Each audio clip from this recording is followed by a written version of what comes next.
Colony Vokkaliga ಅಂಥೇಳಿ ಎಲ್ಲರೂ ಕೂಡ ಅಂದರೆ ಉದ್ದೇಶ ಅದು 28 ಕ್ಷೇತ್ರಗಳ ಪೈಕಿ 6 ಕ್ಷೇತ್ರಗಳಲ್ಲಿ ಒಕ್ಕಲಿಗರನ್ನು ಕಣಕ್ಕಿಳಿಸಿದೆ ಬಿಜೆಪಿ ಆ್ಯಂಡ್ JDS. ಆಮೇಲೆ ಇದೆಲ್ಲ ಆದ ನಂತರ HDK ತೋಟದ ಮನೆಯಲ್ಲಿ ಹೊಸ ತೊಡಕು, ಗುಡ್ಡೆ ಮಾಂಸ, ಫುಲ್ಲು ಗುಡ್ಡೆ ಮಾಂಸ ಪಾರ್ಟಿ ಇವತ್ತು ಎಲ್ಲ ಕಡೆ. ಹಾಗಾಗಿ ಕುಮಾರಸ್ವಾಮಿ ಅವರ ಬಿಡದಿ ಮನೆಯಲ್ಲೂ ಕೂಡ ಭಾಳ ದೊಡ್ಡ ಮಟ್ಟದಲ್ಲಿ ಇದು ನಡೆಯುತ್ತೆ. ಒಕ್ಕಲಿಗರ ಮತ ಗಳಿಸಿದರೆ, ಯಾಕಂದರೆ ಗಳಿಸಲೇಬೇಕಾಗತ್ತೆ. ಬಿ ಜೆ ಪಿಲಿ ಏನಾಗಿದೆ, ಇವರು BJP ಮತ್ತು JDS 6 ಅಭ್ಯರ್ಥಿಗಳನ್ನು ಕಣಕ್ಕಿಳಿಸಿದರೆ ಕಾಂಗ್ರೆಸ್ 8 ಒಕ್ಕಲಿಗ ಅಭ್ಯರ್ಥಿಗಳನ್ನು ಕಣಕ್ಕಿಳಿಸಿದೆ. ಆಮೇಲೆ ಒಕ್ಕಲಿಗ ವೋಟ್ ಶೇರ್ ಭಾಳ ಜಾಸ್ತಿ ಇರುವಂಥದ್ದು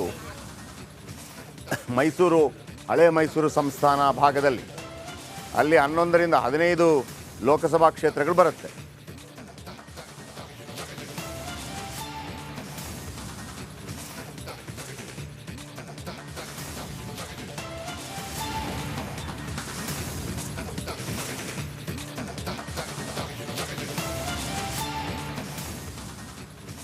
ಇನ್ನು ಇದೇ ವಿಚಾರಕ್ಕೆ ಸಂಬಂಧಪಟ್ಟಂತೆ ಆರ್ ಅಶೋಕ್ ವಿರೋಧ ಪಕ್ಷದ ನಾಯಕರನ್ನ ನಮ್ಮ ಪ್ರತಿನಿಧಿ ರಂಜಿತ್ ಕೂಡ ಮಾತನಾಡಿಸಿದ್ರು. ಏನ್ ಸರ್, ಹಿಂಗೆ ಎಲ್ಲ JDS ಹಾಗೆ ಬಿಜೆಪಿ ನಾಯಕರು ಒಟ್ಟೊಟ್ಟಾಗಿ ಆದಿಚುಂಚನಗಿರಿ ಮಠಕ್ಕೆ ಬಂದಿದ್ದೀರಿ ಅಂತ ಪ್ರಶ್ನೆ ಮಾಡಿದಾಗ ಒಂದು ದೊಡ್ಡ ಸಂದೇಶ ರಾಜ್ಯದ ಜನರಿಗೆ ರವಾನೆ ಮಾಡುವ ಪ್ರಯತ್ನ ಆಗ್ತಾ ಇದೆ. ಇದಾಗಿದೆ ಕೂಡ. ಇವತ್ತಿನ ಈ ಒಂದು ನಿರ್ಮಲಾನಂದನಾಥ ಶ್ರೀಗಳ ಭೇಟಿ ಅಂತ ಹೇಳಿ ರಿಯಾಕ್ಟ್ ಮಾಡಿದ್ದಾರೆ ಆರ್ ಅಶೋಕ್ ಅವರು. ದೋಸ್ತಿ ಶಕ್ತಿ ಪ್ರದರ್ಶನಕ್ಕೆ ಆರ್ ಅಶೋಕ್ ಅವರ ಪ್ರತಿಕ್ರಿಯೆ ನಮ್ಮ ಪ್ರತಿನಿಧಿ ರಂಜಿತ್ ಜೊತೆಯಲ್ಲಿ ಎಕ್ಸ್ಕ್ಲೂಸಿವ್ ಆಗಿ ಮಾತನಾಡಿದ್ದಾರೆ, ಗಮನಿಸಿ.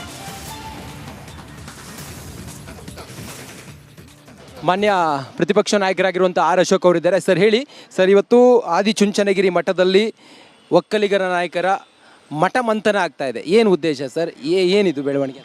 ಬೆಂಗಳೂರು ಮತ್ತು ಮಂಡ್ಯ, ಈ ಹಳೆ ಮೈಸೂರು ಭಾಗದಲ್ಲಿ ಚುನಾವಣೆ ನಡೀತಾ ಇದೆ. ಈ ಸಂದರ್ಭದಲ್ಲಿ ನಮ್ಮ ಮೊದಲಿಂದನೂ ಕೂಡ ಆದಿಚುಂಚನಗಿರಿ ಮಠ ಏನಿದೆ, ಇದು ನಮಗೆಲ್ಲ ಒಂದು ಪವಿತ್ರವಾದಂಥ ಒಂದು ಸ್ಥಳ. ಮತ್ತು ಮಠದ ಸ್ವಾಮಿಗಳು ನಿರಂತರವಾಗಿ ನಮಗೆಲ್ಲ ಆಶೀರ್ವಾದ ಮಾಡಿದ್ದಾರೆ. ಸೊ ನಾವು ಕೂಡ 7 ಬಾರಿ ಇಲ್ಲಿ ಗೆಲ್ಲಬೇಕಾದ್ರೆ ಸ್ವಾಮೀಜಿಯವರ ಆಶೀರ್ವಾದ, ಎಲ್ಲ ಮಠಗಳ ಸ್ವಾಮೀಜಿಗಳ ಆಶೀರ್ವಾದ ಬೇಕು. ಸೊ ಸಿದ್ಧಗಂಗಾ ಇರ್ಬೋದು, ಶೃಂಗೇರಿ ಇರ್ಬೋದು, ಎಲ್ಲ ಮಠಗಳ ಆಶೀರ್ವಾದವನ್ನು ನಾವು ಪಡೆದಿದ್ದೀರಿ. ಸೊ ಈ ಬಾರಿ ನಮ್ಮ ಕುಮಾರಸ್ವಾಮಿಯವರು, ನಮ್ಮ ಡಾಕ್ಟರ್ ಮಂಜುನಾಥ್ ಅವರು, ಇಲ್ಲಿ ಶೋಭಾ ಕರಂದ್ಲಾಜೆಯವರು, ತೇಜಸ್ವಿ ಸೂರ್ಯ, PC ಮೋಹನ್ ಅವರು, ಈ ಥರದ್ದೆಲ್ಲ ಇನ್ನೂ ನಮ್ಮ ಡಾಕ್ಟರ್ ಸುಧಾಕರ್ ಅವರು, ಸೊ ಮೈಸೂರು ಒಡೆಯರ್ ಅವರು, ಈ ಥರದವರೆಲ್ಲರೂ ಗೆದ್ದಿರೋದರಿಂದ ಮೋದಿಯವರ ಅಲೆ ಇದೆ. ಮತ್ತೊಂದು ಕಡೆಯಲ್ಲಿ ಶ್ರೀರಾಮಚಂದ್ರನ ಮಂದಿರದ ಒಂದಿಷ್ಟು ಲೆಕ್ಕಾಚಾರವೂ ಕೂಡ ಇದೆ. ಇದ್ರ ನಡುವೆ ಒಕ್ಕಲಿಗರ ಒಂದು ಆತಂಕ ಏನಾದ್ರು ತಮಗಿದೆಯಾ? ಕಳೆದ ಬಾರಿ ಕಾಂಗ್ರೆಸ್ಸನ್ನು ಬೆಂಬಲಿಸಿದ್ರು, ಈ ಬಾರಿ ಏನಾದರೂ ಆ ರೀತಿ ಆಗುತ್ತೆ ಅಂತ ಹೇಳಿ? ಇಲ್ಲ, ಯಾವತ್ತೂ ಒಕ್ಕಲಿಗರು ಕಾಂಗ್ರೆಸ್ಸನ್ನು ಬೆಂಬಲ ಮಾಡೇ ಇಲ್ಲ ಯಾವತ್ತೂ. ಮಂಡ್ಯದಲ್ಲೆಲ್ಲ ನಮಗೆ ಕಳೆದ ಬಾರಿ 5% ಓಟು ಇನ್ಕ್ರೀಸ್ ಆಗಿದೆ ನಮಗೆ BJPಗೆ.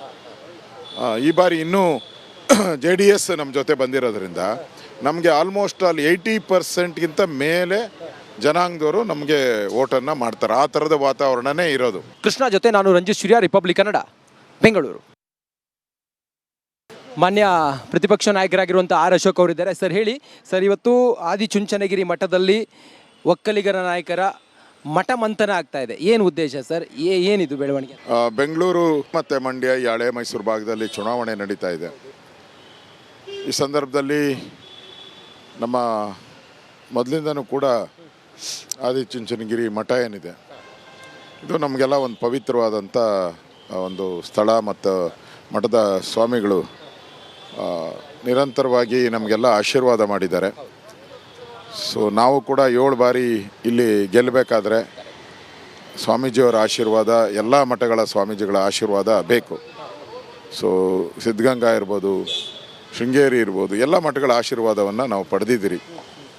ಸೊ ಈ ಬಾರಿ ನಮ್ಮ ಕುಮಾರಸ್ವಾಮಿಯವರು, ನಮ್ಮ ಡಾಕ್ಟರ್ ಮಂಜುನಾಥ್ ಅವರು, ಇಲ್ಲಿ ಶೋಭಾ ಕರಂದ್ಲಾಜೆಯವರು, ತೇಜಸ್ವಿ ಸೂರ್ಯ, PC ಮೋಹನ್ ಅವರು, ಈ ಥರದ್ದೆಲ್ಲ